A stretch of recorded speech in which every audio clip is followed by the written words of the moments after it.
Saat perintah puasa itu diturunkan, hal pertama yang disampaikan oleh Nabi Sallallahu Alaihi Wasallam kepada para sahabat beliau pada masa itu dan berkelanjutan sampai kepada kita saat ini adalah menerangkan diantaranya tentang keutamaan Ramadan. Untuk menjawab sekaligus mengentaskan hoax yang pada saat itu dibangun oleh orang-orang Yahudi yang tinggal di Madinah. Jadi ketika mereka mengatakan orang Islam tuh nggak punya puasa, ikut kita. Ini puasa yang hebat, puasa yang bagus. Dijawab oleh Allah, turunlah perintah, ya ayyuhalladzina amanu kutiba alaikumus syiyam kama kutiba alal ladzina min qablikum la'allakum tattaqun. Setelah itu apa yang terjadi? Buka Sahih Al-Bukhari. Kitab yang ke-30. Kitabus Shaum. Posisi hadis yang nomor yang kedua di topik ini, riwayat dari Talhah bin Ubaidillah radhiyallahu taala anhu qala Rasulullah sallallahu alaihi wasallam. Perhatikan, ini kalimat pertama yang disampaikan Nabi menyambut kewajiban puasa. As-siyamu junnatun fala yarfuth wala yajhal wa ini imru'un qatalahu aw syatamahu falyaqul inni shaimun marwataini. La khulufu famis saimi atyabu 'indallahi yaumal qiyamati min rihil miski yatruku ta'amahu wa syarabahu wa syahwatahu min ajli. Ini poinnya. As-siyamu li wa ana ajzi bihi wal hasanatu bi asyri amthaliha. Kata Nabi, puasa kita ini yang kita tunaikan spesial, beda dengan yang lainnya. Jadi ketika Yahudi mengatakan puasa kami ini puasa yang hebat, yang bagus, yang diikuti oleh umatnya Muhammad sallallahu alaihi wasallam. Turun ayat, komentar Nabi pertama apa? Puasa kita kepada para sahabat, kepada kita semua, ini puasa yang spesial. As-siyamu. Lihat diksinya. Awas Pak ya, Ibu jangan salah baca. As-siyam, bukan asyab. As-siyam. Disebutkan 9 kali dalam Al-Quran. Ada as-saum, ada as-siyam, itu beda. Kalau saum sekali disebutkan dalam Al-Quran surah 19 ayat 26. Saum itu masih umum, kata umum untuk menunjuk kata imsak, menahan secara umum. Bisa berarti puasa yang ada ketentuan aturan, bisa berarti menahan secara singkat. Apa saja yang bersifat menahan, itu saum namanya. Contoh Sayyidah Maryam misalnya, beliau masih makan. Ya, ayat 24, 25 itu masih makan. Goyangkan pohon korma, jatuh kormanya, makan kormanya. Mau minum, ambil airnya, minum. Masih makan, masih minum. Cuman diminta untuk saum. Apa saumnya? Inni nadhartu lirrahmani sauma falam ukallimal yauma insiya. Jangan bicara pada siapapun. Kamu dituduh, kamu berzina, jangan jawab, biarkan bayinya yang bicara, dan itu mukjizat pertama untuk Isa alaihi salam. Itu nanti dimulai di ayat 31 sampai 33 di surah Maryam surah 19. Tapi beliau diperintahkan saum. Saumnya apa? Jangan bicara. Jadi kalau bapak masih makan, masih minum, cuman gak mau bicara dulu sama ibu, itu saum. Mau kemana Bi? Kok gak jawab? Kenapa nggak bicara? Sedang saum. Saum apa? Nggak mau bicara sama mama. Itu bicara. Contoh. Itu saum. Kalau siam 9 kali disebutkan dalam Al-Quran, itu khusus, spesifik. Ada aturannya, ada ketentuannya. Nggak boleh sembarangan, nggak bisa kemudian seenak kita melakukannya. Ada ketentuan yang dibuatnya dan itu harus diikuti. Begitu diikuti, maka keagungan dan keistimewaan ibadah itu akan dilekatkan pada pelakunya. Dan menariknya, perintah puasa itu ketika turun ayatnya Al-Baqarah 183, kalimatnya bukan menggunakan saum tapi siyam. Ya ayyuhalladzina amanu kutiba alaikumus.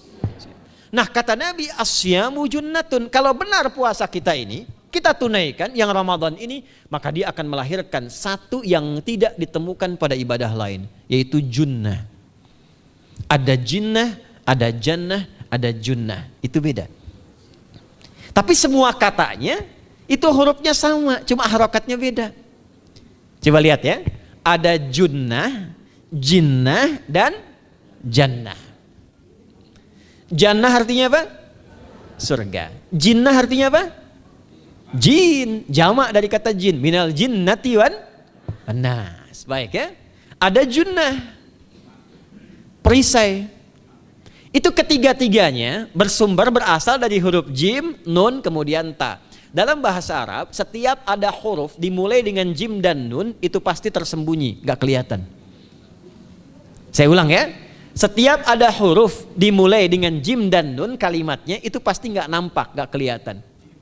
Janin, kenapa disebut janin? Karena masih tersembunyi dalam rahim ibundanya, gak kelihatan. Begitu keluar, tampak jadi bashar, jadi bayi yang terlihat. Jin, kenapa disebut dengan jin? Karena nggak nampak. Makanya fitrah jin itu Pak, Ibu, fitrahnya tersembunyi. Jadi kalau ada jin melakukan penampakan, itu jin sedang punya masalah. Betul, itu nyata. Dan yang lebih punya masalah, ada orang-orang manusia yang mencari-cari penampakan jin. Itu sedang kurang sehat itu. Ya, betul, karena jin itu dipasangkan di Al-Quran dengan ins. 18 kali pasangan ini disebutkan, itu lawannya langsung. Jadi jin tersembunyi, ins nampak. Ins itu kelihatan, makanya makhluknya tampak. Jadi kalau ibu ada bapaknya pulang ke rumah sembunyi-sembunyi, itu bapak sedang menjadi? Bukan.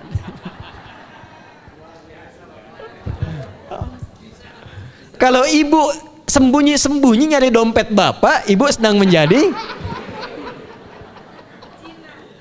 Jin. Itu langsung pasangannya 3 itu. Ins itu seakar dari kata anisah, halus, lembut. Jin kasar, makanya disebut jin. Karena itu jarang ada orang kemasukan jin jadi lembut, tidak ada. Permisi mau ikut kajian sedang kemasukan jin, tidak. Kalau kata-katanya tidak meracau, tindakannya pasti kacau. Karena itu fitrah manusia itu pasti lembut. Kalau ada orang kasar, pasti ada yang salah dalam pergaulannya. Balik. Itu jin. Jannah, kenapa disebut jannah?